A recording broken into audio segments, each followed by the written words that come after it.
Expected na. Hindi nasulat kasi talaga kanina.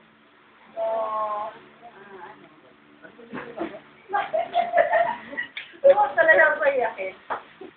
Nagpapasalamat ka talaga ako. Hindi talaga ini-expect na first time kong ma-asalto. Ito yung asalto na tinatawag nila sa pelikula ko nakikita.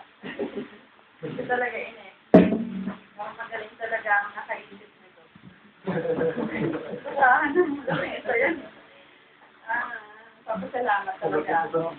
Papanganin ko sa message na kanya. Talagang blessed ako na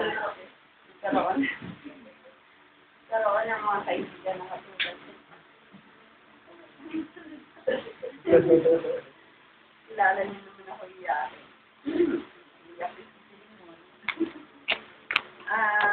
Maraming salamat. Una sa Panginoon sa pagbibigay na sa akin. Sa inyo. Dahil bibigay ng Panginoon sa akin.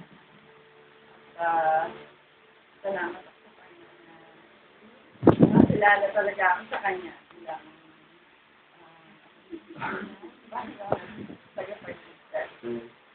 Kabila ng mga pinagdaanan. Personal na buhay ko mula niya. Maliit pa ako hanggang ngayon.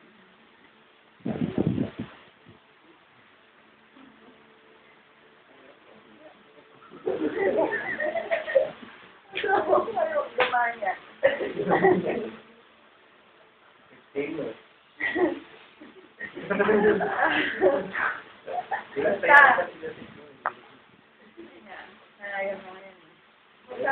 Maraming salamat talaga. Bigyan ko kayo. Sama ako kayo sa pananampalataya. Yung napapansin niyo siguro lately, parang wala nga dumating dito, parang layo na ng distance ako. Kasi maging sa asawa ko, palaging sumatapat. So, alam ko, nasipili niya. Pero ako parang, siguro ito yung, yung way ng pag-distansya. Kasi ito, pare. Masyado